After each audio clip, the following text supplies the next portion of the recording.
시청자 여러분 반갑습니다. JTBC 뉴스룸을 시작합니다. 국제시장에서 금값이 온스당 4,000달러를 돌파했습니다. 사상 최고치입니다. 세계 경제가 그만큼 좋지 않다는 신호로도 읽힙니다. 국내 금값도 덩달아 올랐습니다. 한 돈을 사려면 80만 원 넘게 줘야 합니다. 연휴 중에도 금은방은 손님으로 북적이었습니다. 첫 소식 정아람 기자가 보도합니다. 추석 연휴에도 서울 종로 귀금속 거리가 금을 사러 온 사람들로 분주합니다. 사람 심리가 그러잖아요. 30만 원대는 관심도 없다가 오늘가 막 조금씩 나눠버리시는 거예요. 은행에 놓는 것보다 낫죠. 세계 경제가 좀 굉장히 좀 두탁하고 어렵잖아요. 연휴라 문을 닫은 금거래소에도 골드바를 사겠다는 문의가 이어졌습니다.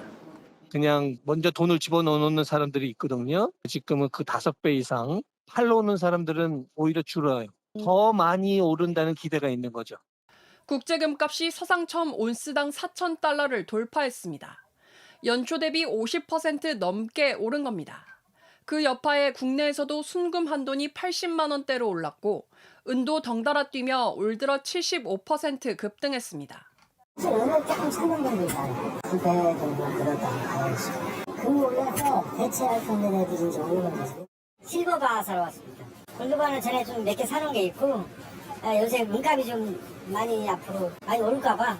미국 관세 불확실성과 2주째 접어든 연방정부 셧다운, 프랑스 정치적 위기 등 세계 경제를 둘러싼 불안이 커지자 안전자산 쏠림이 극에 달한 겁니다.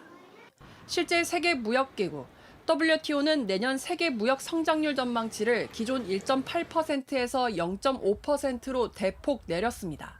미국의 그 셧다운이 장기화될 가능성하고 그다음에 프랑스의 재정 위기가 조기에 해결될 가능성은 지금 크지 않아가지고 당분간은 좀 상승할 여지가 있다. 여기다 미국의 금리 인하 기대로 달러화까지 약세를 보이며 당분간 금 선호 현상은 이어질 전망입니다. JTBC 정아람입니다. 트럼프의 자국 우선주의 여파가 유럽으로 번지고 있습니다. 미국에 이어 유럽연합이 자신의 철강 산업을 보호한다며 관세를 2배 올리기로 했습니다. 유럽은 우리가 철강을 가장 많이 수출하는 지역입니다. 백민경 기자입니다. 유럽연합이 예고한 철강 관세는 보호무역 강화에 초점이 맞춰져 있습니다. 기존의 무관세 수입 할당량은 절반 가까이 줄이고 할당 초과분에 매기는 관세율은 기존 25%에서 2배인 50%로 훌쩍 올리는 겁니다. 유럽 철강 공장과 일자리를 지키기 위해서는 어쩔 수 없다는 명분을 내세웠습니다.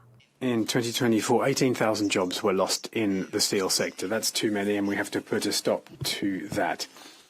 이번 조치는 대미 철강 관세 협상을 앞두고 이미 관세를 50%로 올린 미국에 대응하기 위한 걸로 풀이됩니다. 하지만 당장 발등에 불이 떨어진 건 우리나라입니다. 미국에 이어 철강 최대 수출 시장인 유럽까지 관세 장벽을 높이면서 타격이 불가피합니다. 지난해 한국의 EU 철강 수출액은 6조 3천억 원으로 1위 수출 시장인 미국보다 큽니다. 전보다는 EU 수출이 더 어려워졌다는 것은 사실이고요. 우리나라의 EU 수출 물량은 그나마 좀 고부가 가치 품목이 많아서요. EU 입장에서는 상대적으로 피해를 느끼는 정도가 좀 덜할 것 같고요.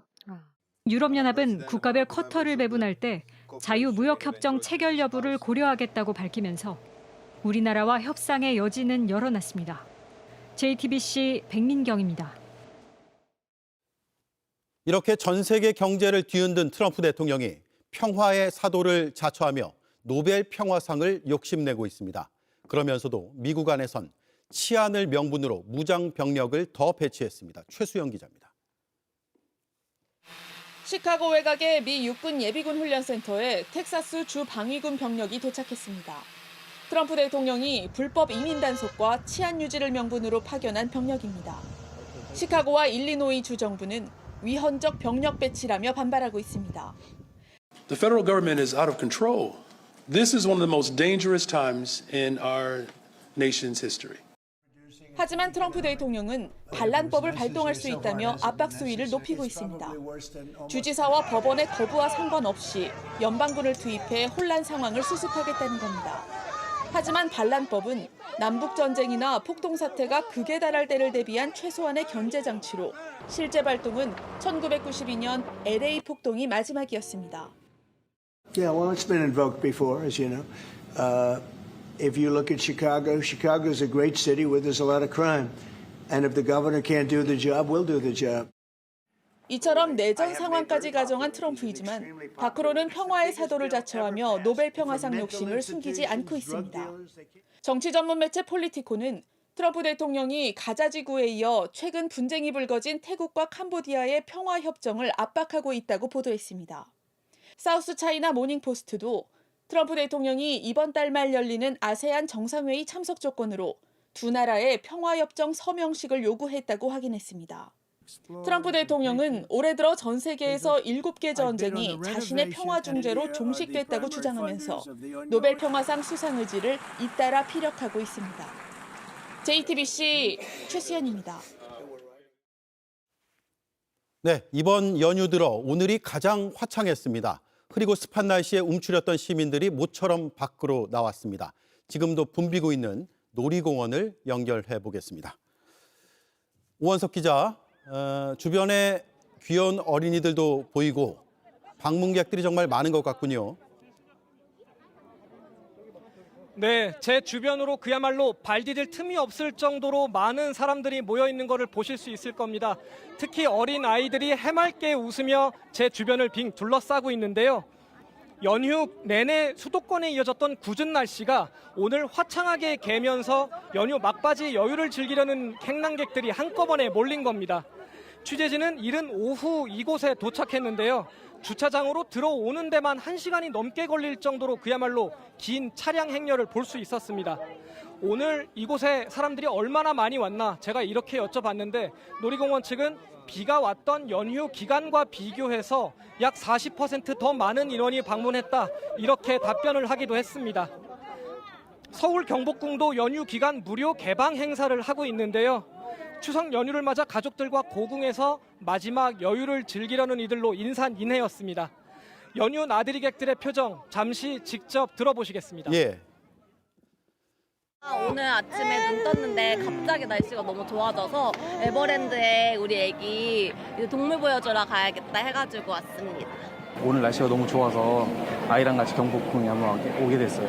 약간 송편 빚고 용돈 많이 받고 친척 많이 만났어요. 예, 많이 막혔고 지금도 막힐 것 같은데 교통은 어떻습니까? 네, 맞습니다. 나들이 나온 차량에 뒤늦은 귀경길 차량까지 더해지면서 오늘 하루 전국 주요 도로에서는 곳곳에서 정체가 빚어지고 있습니다. 지금 서울로 올라오려면 부산에서는 5시간 20분, 광주에서는 4시간 반, 그리고 대구에서는 4시간 20분이 넘게 걸릴 걸로 예상하셔야 됩니다. 한국도로공사는 오늘 하루 전국 주요 도로에 546만 대 차량이 나올 걸로 전망하고 있습니다. 예, 어린이들 덕분에 모처럼 웃었습니다. 잘 들었습니다. 지금까지 놀이공원에서 오원석 기자가 전해드렸습니다. 종교단체를 비롯한 기부단체 199곳이 정체불명의 기부금 영수증을 발급해온 것으로 드러났습니다. 가족이 다니는 회사의 직원들에게 허위로 끊어주기도 했습니다. 돈 받고 영수증을 팔기도 했습니다. 그 피해는 성실하게 세금 내는 시민들에게 돌아갑니다. 강희영 기자가 취재했습니다. 전북 임실에 있는 한 교회입니다. 지난 3년간 79건의 기부 영수증을 끊어주고 총 1억 5,400만 원의 기부금을 받았다고 신고했습니다. 하지만 영수증 대부분은 교회 대표 A씨의 가족이 다니는 회사 직원들에게 발급된 걸로 드러났습니다. A씨는 현금으로 기부받았다고 했지만 증빙 서류도 없었습니다. 그런 규정이 없는 줄 아는데 또 성도들도 개인적으로 헌금 몽태도 했거든요. 근거 서류가 없어서 그러죠. 대놓고 수익을 챙긴 곳도 있었습니다. 지역의 한 사찰은 총 5억 800만 원어치의 거짓 기부 영수증 213건을 발급했다 국세청에 적발됐습니다. 다수의 사람들에게 동일한 액수의 영수증을 여러 건 발급했는데 알고 보니 모집체까지 두고 기부 영수증이 필요한 이들의 인적 사항을 가져오면 수수료를 받고 영수증을 판 걸로 드러났습니다. 해당 단체의 관계자는 국세청 조사에서 기억나지 않는다거나 나만의 비밀이라며 답변을 거부했습니다. 기부자는 세제 혜택을, 단체는 수수료 등 부수입을 챙기는 방식으로 제도를 악용하고 있는 겁니다. 이렇게 지난 5년간 기부 영수증을 허위로 발급하거나 증빙 서류를 남기지 않아 적발된 불성실 기부단체는 880곳. 이 중 국세청이 관련 기준에 따라 명단까지 공개하며 집중 조사한 곳은 199곳으로 부실 관리된 기부금은 462억 원에 달합니다. 기부금 세액공제 제도는 사실 그 선의의 기부자들을 위한 제도잖아요. 연간 수백억 원의 세금이 탈세되고 있습니다. 다만 국세청은 명단을 공개하지 않은 나머지 680여 곳에 대해선 따로 통계를 내지 않았는데 정확한 관리를 위해선 기본 통계를 철저히 해야 한다는 지적도 나옵니다. JTBC 강연입니다. 연휴가 끝나면 특히 주목해야 할 재판이 있습니다. 다음 주 월요일 한덕수 전 총리의 내란 방조 혐의 공판입니다. 계엄의 밤, 대통령실 CCTV엔 국무위원들의 행적이 세세히 담겼습니다. 3급 군사기밀로 분류되어 있는 이 영상의 공개 여부가 그 자리에서 결정됩니다. 김혜리 기자입니다. 대통령실 CCTV는 한덕수 전 총리 등의 내란 관여 여부를 밝힐 핵심 열쇠입니다.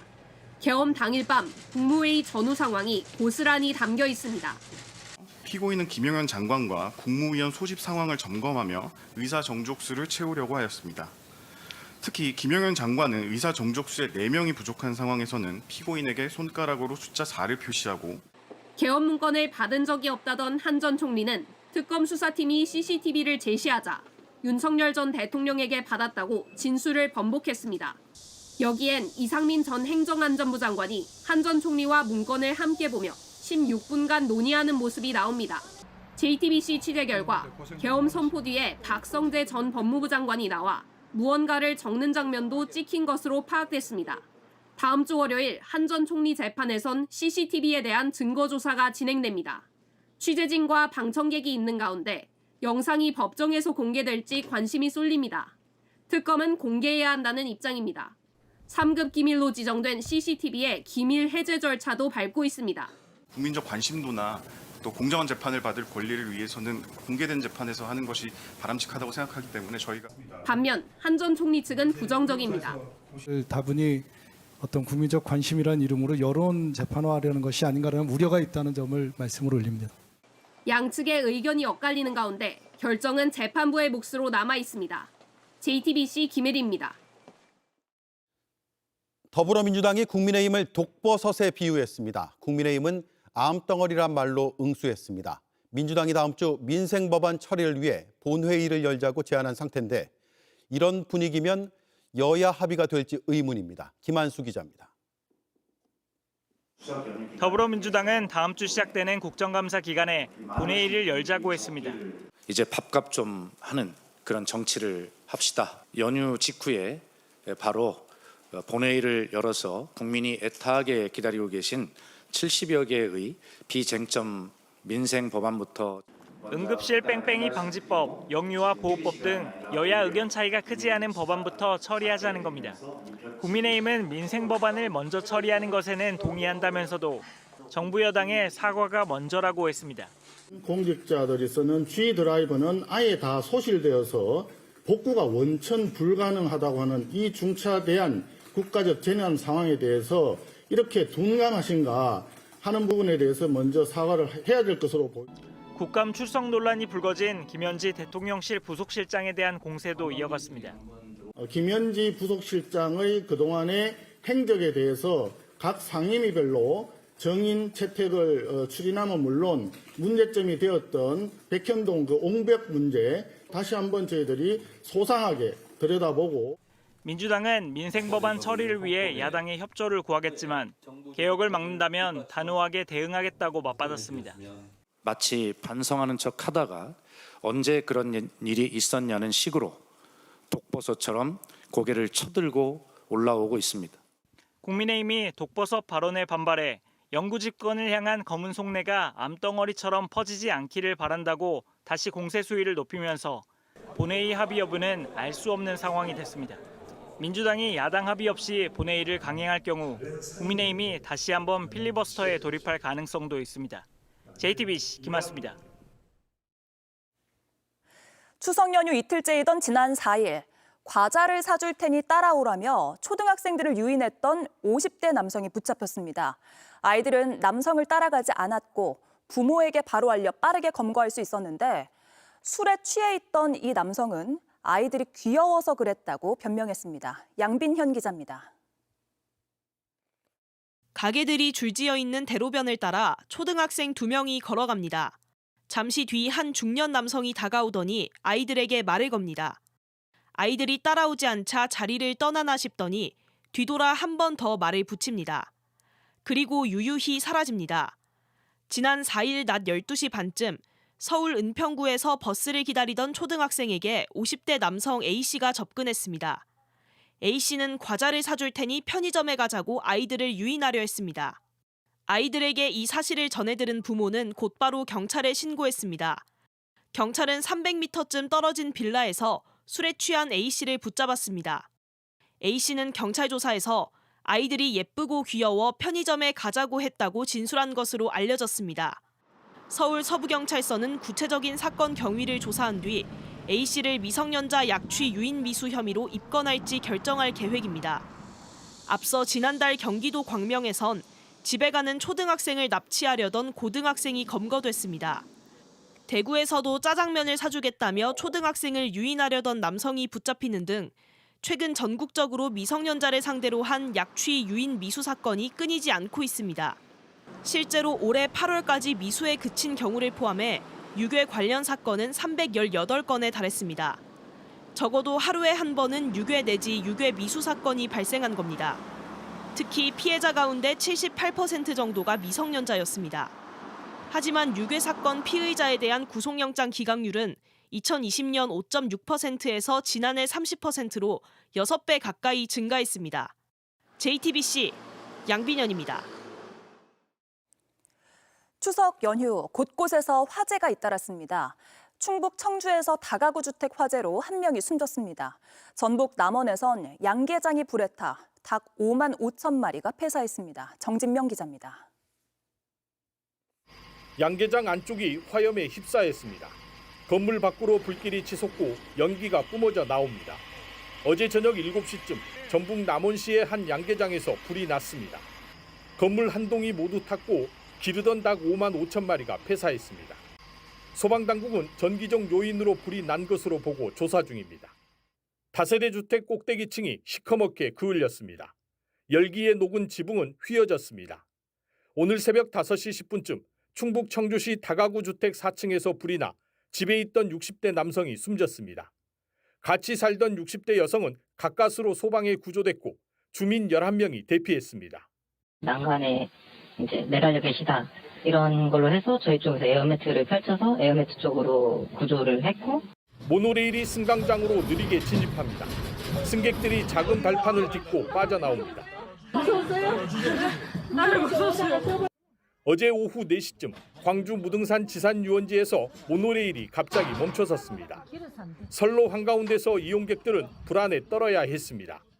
열차가 멈춰서 사람들은 거기 이제 공포에 질린 채 30분 이상 있었던 거죠. 유원지 측은 추석 연휴에 이용객이 늘면서 차량 충전을 충분히 하지 못해 사고가 발생했다고 밝혔습니다. JTBC 정진명입니다. 동해 앞바다에서 오징어 포획량이 줄고 있다는 건 이미 알려졌지만 대표 생산지인 울릉도까지 이럴 줄은 몰랐습니다. 취재진이 울릉도 앞바다를 직접 살펴봤더니 제철을 맞은 오징어는 잘 보이지 않았고 열대와 아열대 바다에 사는 물고기로 가득했습니다. 박상욱 기자가 다녀왔습니다. 가장 먼저 해를 맞는 울릉도와 독도. 북쪽의 한류와 남쪽의 난류가 만나 다양한 어류가 사는 해양 생태계의 보고입니다. 그런데 이곳에서 적잖은 변화가 나타나고 있습니다. 연구진이 해양 생태계 조사를 진행 중인 울릉도 앞바다입니다. 함께 동행해 보겠습니다. 바닷속에 들어간 지 얼마 지나지 않아 이전에 없던 것들이 보이기 시작합니다. 기후변화 지표종인 파랑돔도, 뾰족한 가시의 독가시치도 원래는 태평양 열대 해역에 사는 열대 어종입니다. 올해는 조금 개체의 사이즈가 좀 컸었고요. 무리의 구성도 작년에 서너 마리였다면 지금은 10여 마리, 20여 마리. 열대 어종이 머무는 시간이 길어지면서 몸집도 무리도 커진 겁니다. 자리돔과 돌돔, 용치 놀래기 등 아열대성 어종도 다수 포착됐습니다. 실제 지난해 조사에서 따뜻한 물에 사는 물고기가 74%에 달했습니다. 동해바다 평균 해수온이 반세기 만에 3도나 높아진 결과입니다. 찬물을 좋아하는 한대나 아한대성 어류는 아마 줄어들 것이고 어촌의 모습은 바뀌었습니다. 오징어잡이 배들로 가득해야 할 항구는 한산하기만 합니다.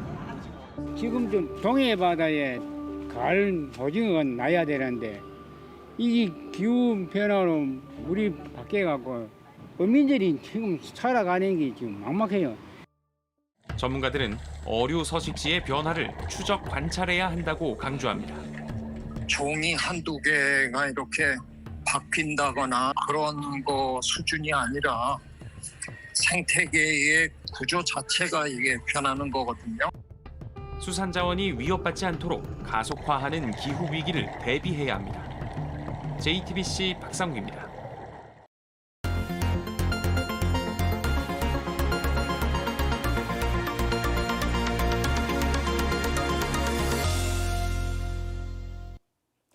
다 포기하고 싶다. 무심코 넘어갈 수 있는 SNS 글에서 위험 신호를 찾는 사람이 있습니다. 추석 당일에만 11명의 청소년을 구조했는데 이 남성을 밀착 카메라 이상엽 기자가 만나봤습니다.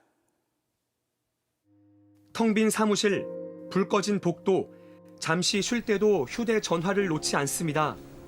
46살 유교진 씨입니다. 이 사람 동작구청 공무원이자 1인 시민단체 구성원으로 일합니다.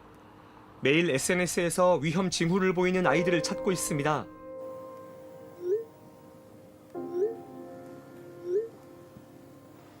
대상자는 19살 여자 학생이에요. 가족들한테 그리고 주위 사람들한테 피해가 입힐까봐 주변에 대한 이제 트라우마 부분들을 고려를 하고 있는 거거든요.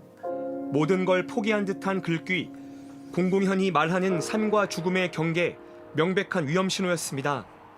조심스레 대화를 이어간 뒤 특정 정보를 파악해 경찰과 공조했습니다. 그렇게 청소년들 생명을 구하겠다고 나선 지가 17년째입니다. 지금까지 2만 건을 신고했고 구조율은 90%에 이릅니다. 마지막 글을 남긴 거를 보게 되면은 나도 사실은 살고 싶었다라고 이야기를 하고 있거든요. 그만큼 청소년 같은 경우에는 결심을 하고 그다음에 재갈등이 이루어지고 한번 막다른 곳까지 갔던 아이들, 다시 살아갈 힘을 얻는 걸 볼 때면 기뻤습니다. 충분히 구조가 잘 이루어지고 또 사고 관리 부분들이 좀 잘 되게 되면은 제 시도율 부분들이 극히 낮은 편으로 그렇게 보고 있고요. 그러면서도 마음 괴로울 때가 많았습니다. 아이의 이름, 생년월일, 지역, 사진, 그리고 어디 동네에 사는지 이런 것까지 전체적으로 특정해가지고 이제 경찰에 신고했었는데 아이의 자전거가 있고 아이는 없는 거예요.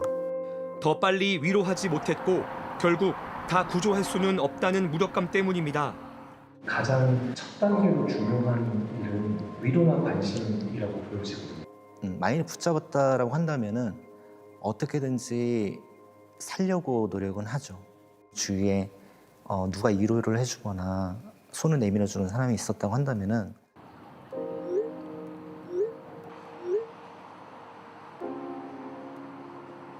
유 씨가 추석 당일 SNS에서 찾은 글들입니다. 이날 하루에만 11명의 청소년을 경찰, 소방과 함께 구조했습니다. 외롭고 막막했던 청소년들은 자신을 버리고 싶었고 그러면서도 도움을 원했습니다. 저는 살리는 사람. 이 일을 언제까지 하실까요? 글쎄요, 나름대로 뭐 끝까지는 하지 않을까요? 생명이 너무나 소중하기 때문에. 46살 유규진 씨는 아직 할 일이 남았습니다. 밀착 카메라 이상엽입니다. 축구 대표팀에 합류해서도 손흥민 선수가 미국 축구를 어떻게 바꿔놓았는지 평가는 계속 이어지고 있습니다. 영국 언론 BBC는 축구계에 존재하는 가장 완벽한 이적이라며 영향력은 메시급이라고 분석했습니다. 오선민 기자입니다. 안돼 메시 안 돼. 새벽 4시. 4시? 4시? 갔어 좀? 안 갔어? 왜 카메라를 이렇게 많이 갖고 와? 부담되게. LAFC에서 90분 풀타임을 뛰고 곧장 13시간을 날아와 축구 대표팀으로 손흥민은 하트포즈에 찰칵 세리머니까지 팬들의 요청에 일일이 화답했고 비가 내리는 운동장에서도 웃음을 잃지 않았습니다. 손흥민 귀엽네. 많이 귀여워. 세계 최고 수준의 잉글랜드 프리미어리그에서 몸담다 미국 무대로 옮겨간 지 2개월. 혹시나 축구 선수로서 의지가 약해질까, 경기력이 떨어질까 걱정했지만 일찌감치 미국 축구도 사로잡았습니다. If you're one of the big players, maybe they won't play on that to save their legs, which again is fine. Son Heung-min played on that surface and he played 90 minutes. 9경기 만에 골 8개, 도움 2개. 손흥민을 떠나보낸 잉글랜드에선 성적 그 이상의 영향력까지 주목했습니다. BBC는 축구계에 존재하는 가장 완벽한 이적이라면서 메시의 영향력과 비슷하다고 평가했습니다. 메시보다 나은 점도 분석했습니다. As Messi, you have to kind of put him in charge. And he creates a good example. He wants to be one of the guys. 우리 축구 대표팀은 오는 10일 브라질과 평가전을 치릅니다. 손흥민은 이 경기에서 차범근 홍명보를 넘어 A매치 최다인 137경기 출전 신기록에 도전합니다. JTBC 오선민입니다. 뉴스룸 마치겠습니다. 내일 뵙겠습니다. 고맙습니다.